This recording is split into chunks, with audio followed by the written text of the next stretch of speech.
Glória a Deus. Eu cumprimento os amados irmãos com a paz do Senhor Jesus. Amém. Aproveitando que estamos em pé, vamos ler a palavra de Deus. Abra sua Bíblia no segundo livro dos Reis, capítulo de número 7 e versículo de número 9.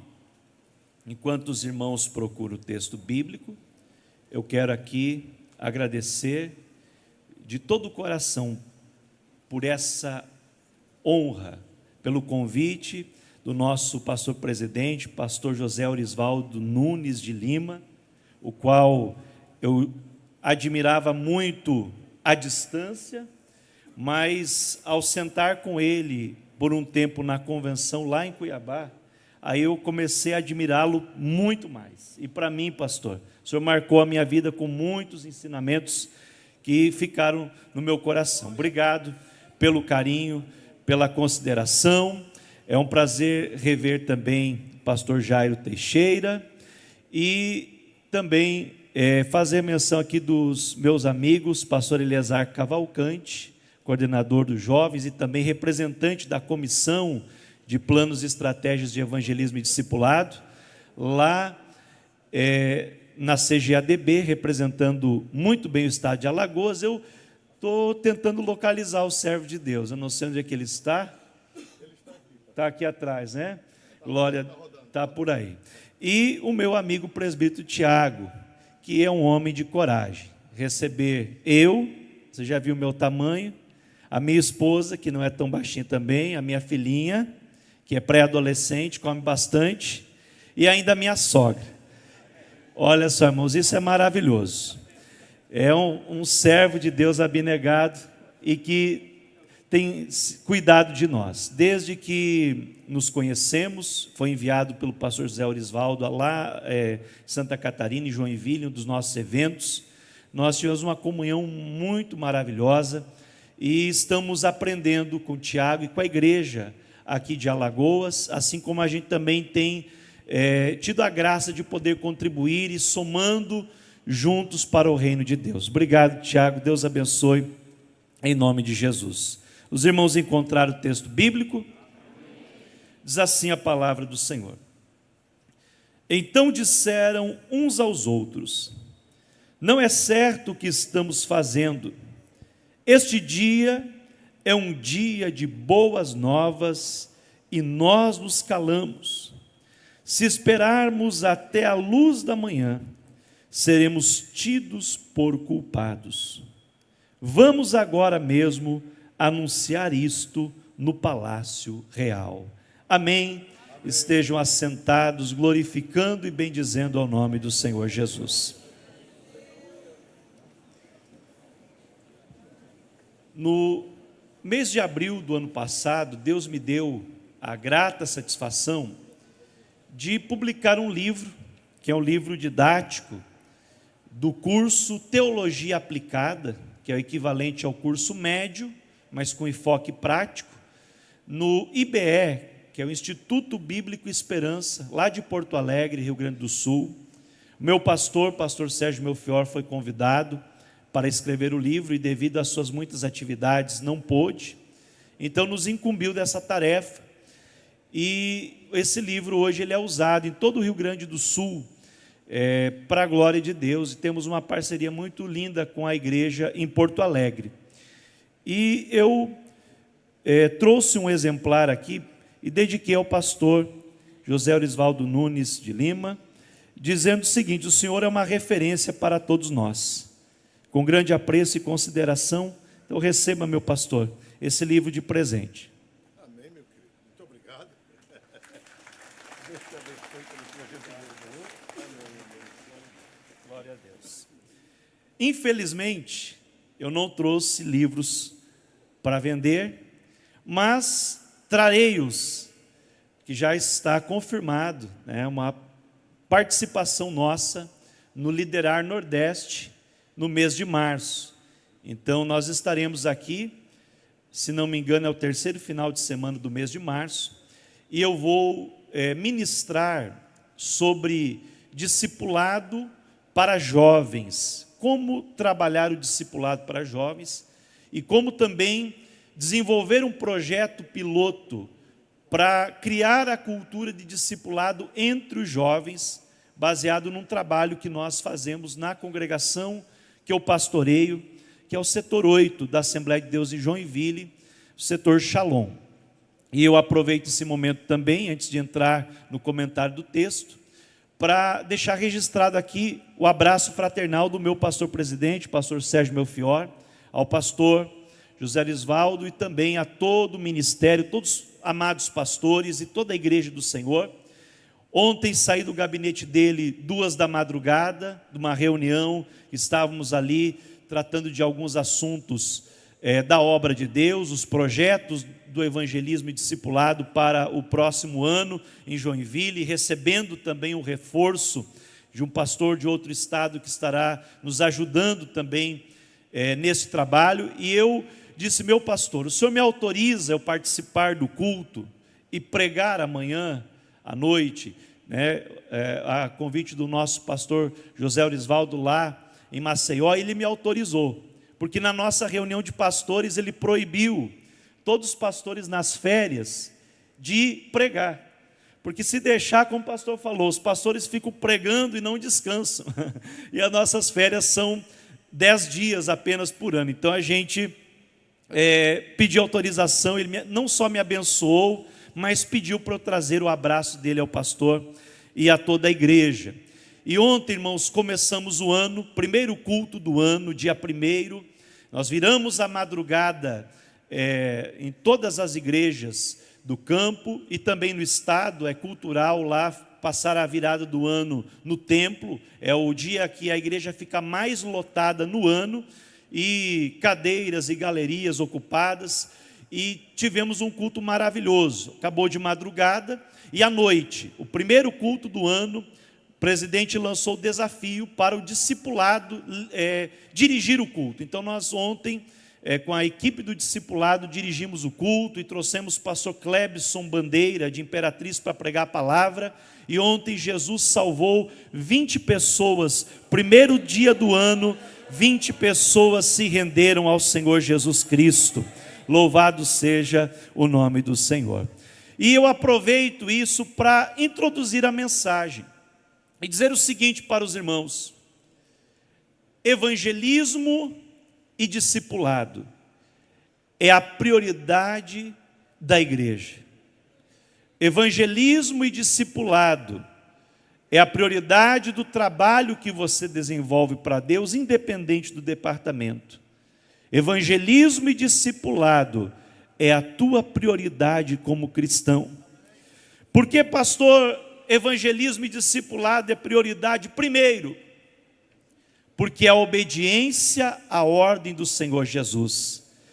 Todo crente é obediente, e eu, quando discipulo, e sempre estou discipulando alguém, eu digo para o novo convertido: irmão, até hoje, você lá na escola aprendeu o alfabeto da seguinte maneira: A, B, C, D.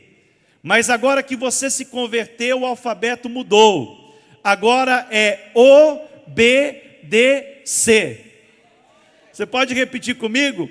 O, B, D, C. Esse é o beabá do salvo em Cristo Jesus. Você pode dizer amém?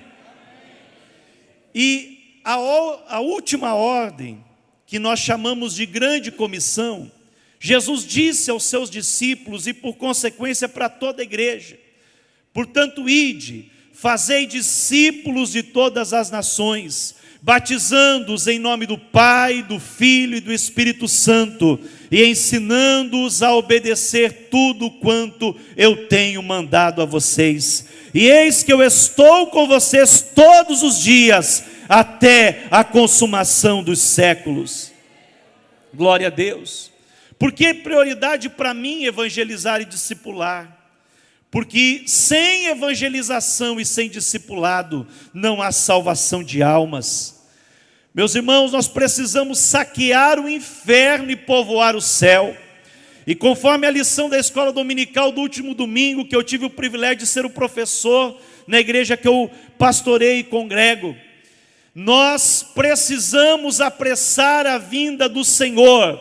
Como? Evangelizando e discipulando pessoas. Eu e você temos um compromisso. Nós colocamos o compromisso para a igreja. A igreja precisa evangelizar o mundo. Mas esquecemos que eu sou igreja. E o mundo, Deus vai cobrar da igreja universal, da igreja invisível, da igreja como corpo de Cristo, como um todo. Cada geração é responsável pela sua geração. E talvez Deus não vai cobrar o mundo inteiro de você, mas Deus pode cobrar o seu mundo. As pessoas ao seu redor, as pessoas ao meu redor são responsabilidade nossa. E nós precisamos fazer propósito com Deus e dizer: Senhor, eu quero ganhar a minha vizinhança para Ti neste ano. Eu quero ganhar as pessoas ao meu redor. Eu quero ganhar a minha família para o Senhor. Agora é o momento oportuno. Talvez você começou o ano e nessa primeira ceia do ano você está dizendo: Senhor, eu quero neste ano empreender, eu preciso fazer este curso. Eu quero neste ano desenvolver certa habilidade. Eu quero conquistar uma casa, um carro, eu quero conquistar alguma coisa. Mas na lista número 1, você precisa colocar: Senhor, eu quero ganhar almas para o Teu reino. Evangelismo e discipulado é prioridade para o fortalecimento da igreja. Uma igreja que não evangeliza e não discipula, ela morre. Nós estamos vendo dezenas e milhares de igrejas históricas onde houve um grande avivamento, mas hoje estão morrendo porque pararam de evangelizar e de discipular. E se a Assembleia de Deus parar de evangelizar e discipular, ela vai ir pelo mesmo caminho. Mas eu estou vendo, meus amados irmãos, em todo o Brasil, Deus levantando homens e mulheres cheios do Espírito Santo, dizendo: eis-me aqui, Senhor, envia-me a mim, eu quero fazer a Tua obra. Deus pode contar com você nessa noite. Onde está o exército que Deus pode contar? Você pode dizer: eis-me aqui. Louvado seja o nome do Senhor. Evangelizar e discipular é importante porque, através da pregação do Evangelho e de fazermos discípulos, nós podemos transformar a sociedade. A sociedade, meus irmãos, pode ser transformada. A política tem uma parcela, a educação tem uma parcela, a mídia, a família, de uma forma geral, mas o verdadeiro agente transformador da sociedade é uma igreja poderosa que prega o Evangelho e que discipula as almas. Você crê nisso, meu irmão?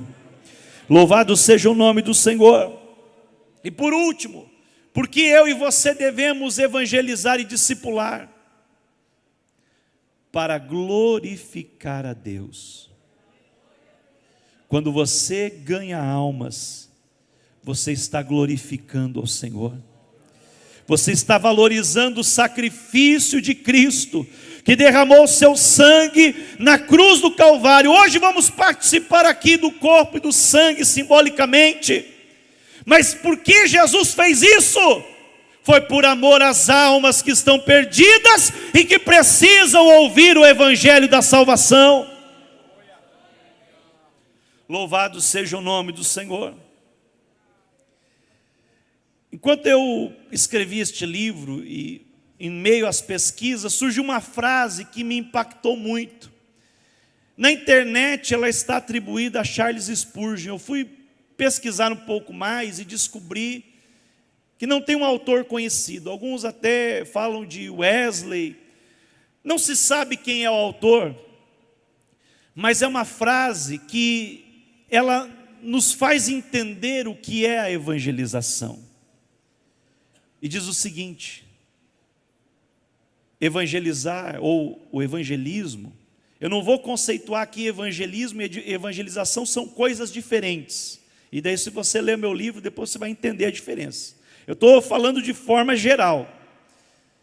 Evangelismo é um mendigo contando a outro mendigo onde encontrar o pão. Eu vou repetir: evangelismo é um mendigo carente, pobre, necessitado, sofrido, maltrapilho, mas que encontrou o pão, está agora alimentado, está agora glorificando, aleluia. E ele, na condição de pecador, ele diz: você é um pecador faminto, eu vou te levar para o lugar onde tem pão, eu vou te trazer para a casa do pão, e você vai se alimentar. O pão da vida, que é Jesus, está disponível para todos os famintos. Você pode glorificar o nome dele. Você já encontrou o pão, você está alimentado, mas tem alguém do teu lado, na tua rua, lá no teu trabalho, lá na faculdade, lá na escola, que está faminto e tenta preencher a fome da alma com a prostituição, com os vícios, com as drogas, com uma vida leviana, com o humanismo, com o secularismo, tenta preencher com filosofia, mas nada sacia a fome do ser humano, a não ser o pão vivo que desceu do céu, e você sabe onde encontrá-lo. Louvado seja o nome do Senhor. Esse pão é o Evangelho de Cristo. E a Bíblia Sagrada fala muito da palavra Evangelho. A palavra Evangelho, ela aparece bastante no Novo Testamento, mas no Antigo Testamento, ela aparece mais ou menos 6 vezes. E eu gosto da etimologia, de pesquisar um pouco a origem das palavras, porque nos remete à ideia que o autor quis transmitir a nós.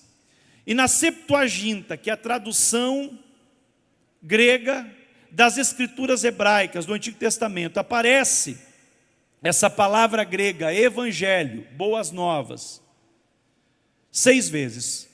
4 vezes relacionando a batalhas e 2 vezes relacionado à recompensa pela boa notícia. Então a palavra evangelho, ela significa tanto a boa notícia em si, e também a recompensa daquele que leva a boa notícia. Aleluia, o evangelho é tão poderoso, irmãos, que quando você leva a boa notícia, você pensa que quem está recebendo vai ser o mais beneficiado.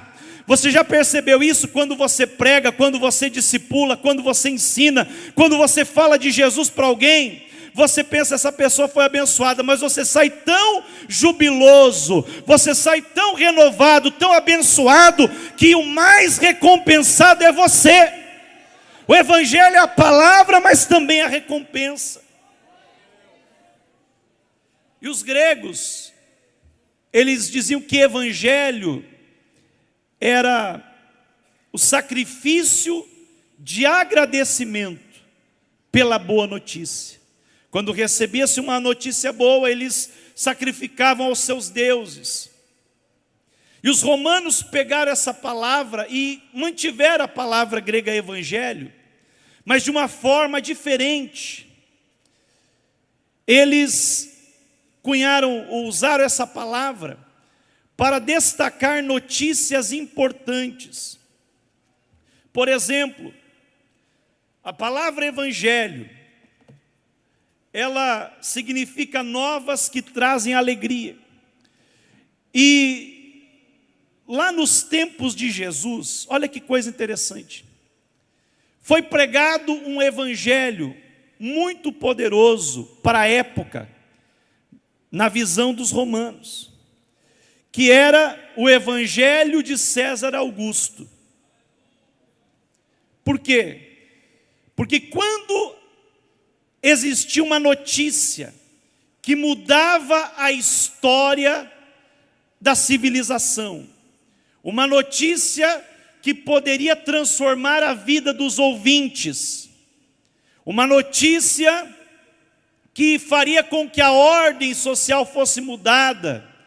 Então essa notícia era chamada pelos romanos de evangelho. Quando César Augusto, contemporâneo ali da época de Jesus, assumiu o trono, diz a história que em todas as partes do Império Romano se pegou um pergaminho, um rolo, e os arautos, os evangelistas, iam até as vilas e liam Evangelho de César Augusto. Só se dava o nome evangelho a algo muito poderoso. César Augusto nasceu na época tal, ele viveu de tal forma, ele foi um general, ele conquistou grandes tropas, ele foi um herói de guerra, ele conseguiu anexar territórios e agora ele foi coroado como imperador. E essa notícia é uma notícia que mudou a história do império. Então nós vamos comemorar, vamos celebrar esse evangelho, essa boa notícia, porque César Augusto agora é o imperador de Roma. E em todas as partes eles jubilavam, faziam sacrifícios. Claro que os povos vassalos não gostavam, mas tinham que comemorar porque era o evangelho. Evangelho, nesse contexto, era uma notícia capaz de fazer história, de mudar a vida. Por isso, quando o evangelista Marcos foi escrever o seu relato da biografia de Cristo aos romanos, ele não começou como Mateus, como Lucas, como João, mas ele começou assim: Evangelho de Jesus Cristo. Porque os romanos entendiam que evangelho era o nascimento de um rei, era uma notícia que transformava vidas, era uma notícia de alguém que venceu a batalha. O evangelho, quando chegava a notícia para um povo, chegava da seguinte maneira: nós lutamos por vocês, nós conquistamos o inimigo, nós vencemos por vocês e hoje vocês são um povo livre. E Marcos está dizendo: Jesus nasceu, Ele mudou a história, Ele morreu por você e hoje você é livre para glorificar a Deus. Essa é a boa notícia do evangelho, é uma notícia que muda a vida. Você pode glorificar a Deus. Agora muitos pensam que para pregar o evangelho é necessário ser alguém importante, é necessário ser alguém que tem grande conhecimento, embora tudo que você puder aprender é ótimo. Pessoas pensam que para pregar pura e simplesmente o evangelho tem que ter uma série de pré-requisitos. E eu gosto muito de uma ilustração que o meu pastor costuma dizer, que em uma determinada aldeia chegou um missionário, lá no interior da África, e começou a evangelizar os nativos, aprendeu o idioma e ensinou para eles João 3,16. Você lembra de João 3,16? Porque Deus...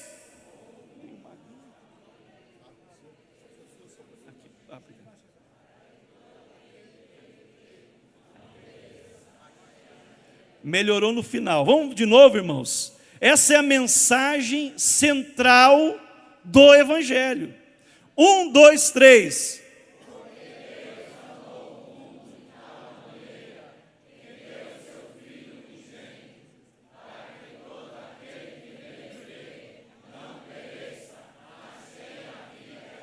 Glória a Deus, louvado seja o nome do Senhor.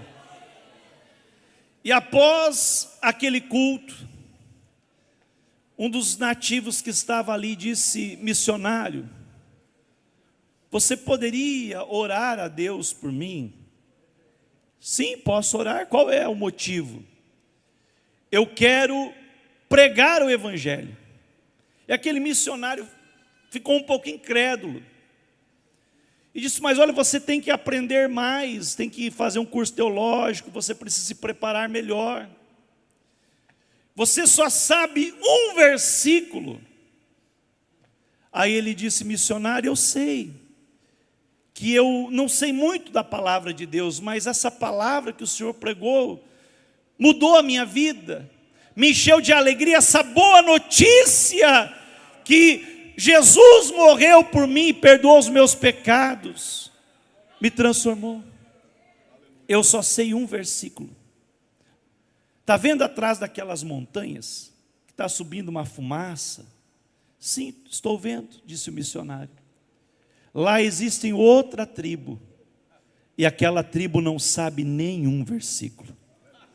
Deixa eu ir lá, levar a boa notícia para eles. Eu quero levar a boa notícia que transformou a minha vida e pode transformar a vida deles. Quantos têm uma boa notícia que pode transformar a vida das pessoas ao seu redor?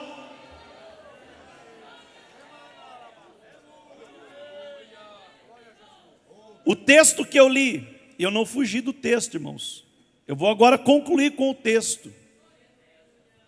O texto que eu li fala justamente de pessoas desprezadas, desqualificadas, pessoas que estavam condenadas à morte. 4 leprosos, imagine a cena, uma cidade, a cidade de Samaria, sitiada pelo exército inimigo da Síria, todos os suprimentos cortados.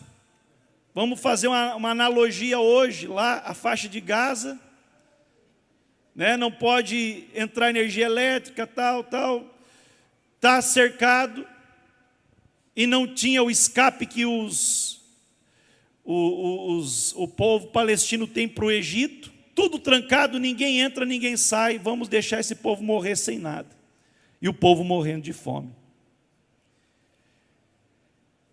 E os leprosos não podiam estar no meio do povo, estavam do lado de fora, entre a cidade murada e o inimigo. E eles pensaram em fazer alguma coisa. Meu irmão, você está na melhor época do ano para você parar. Você precisa parar do seu ativismo, de andar no piloto automático e refletir. O que eu preciso fazer para ter uma mudança na minha vida? Se eu continuar fazendo o que eu faço do mesmo jeito, nada vai mudar.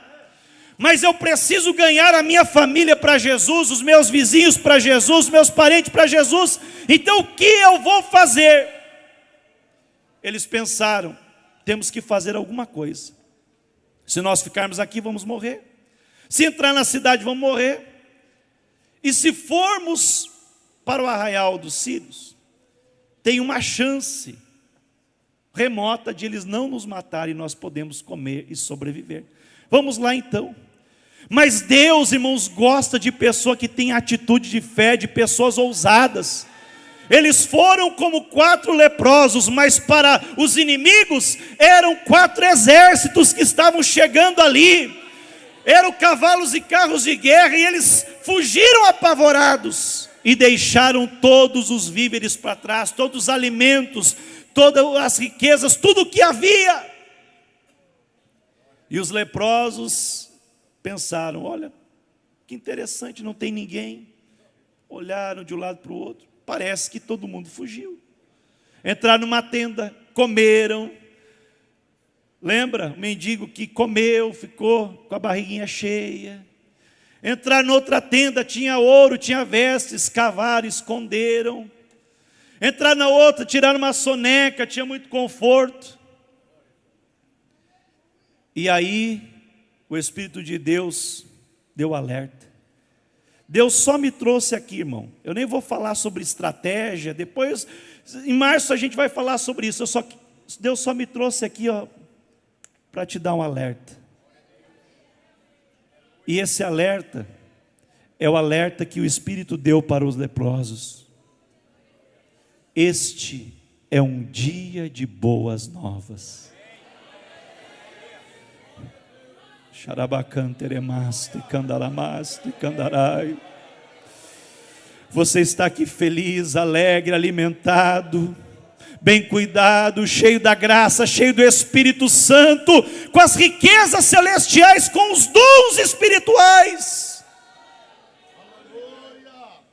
Mas a cidade está morrendo, na perdição, na droga, no pecado, no Réveillon. Quanta gente se matou, quanta gente foi morta. O povo está morrendo à fome de Deus e se lançando ao pecado. Este é um dia de boas novas e nós nos calamos. Será que isso está certo, irmão?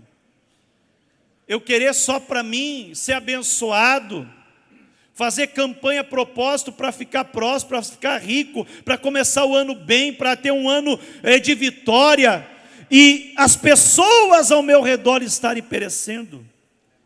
Se esperarmos até a luz da manhã, seremos tidos por culpados. Você vai esperar até Jesus voltar e você vê aquela pessoa indo para o inferno? Você vê aquela pessoa ficando na grande tribulação? Aquela pessoa no juízo final dizendo: olha, esse meu vizinho era crente, nunca falou de Jesus para mim. Ou você vai se levantar nessa noite e dizer: vamos agora mesmo anunciar. Aleluia. O incrédulo disse: nem que se abra a janela no céu, não vai acontecer isso, não vai ter alimento e abundância. Sempre vai ter um incrédulo no meio do povo de Deus, mas o incrédulo não vai participar da bênção. Aleluia, porque Deus abre janela no céu e o pão é para todos. Xarabacanteremaste, candarai. Você pode glorificar o nome do Senhor. No último minuto que me resta, eu quero citar o meu pastor novamente. Eu trabalho 21 anos com ele, eu sou discípulo dele. Tenho a marca do cajado dele no lombo. E ele disse, uma vez, e nós anotamos essa frase, hoje está muito divulgado no Brasil: evangelizar é dar um copo com água. E discipular é mostrar a fonte. Deus está te dando nessa noite pão, Deus está te dando água, e você vai trazer pessoas para a casa do pão, e vai levar pessoas à fonte. Você vai abrir a Bíblia Sagrada, abrir o livro do discipulado, e você vai começar a ensinar.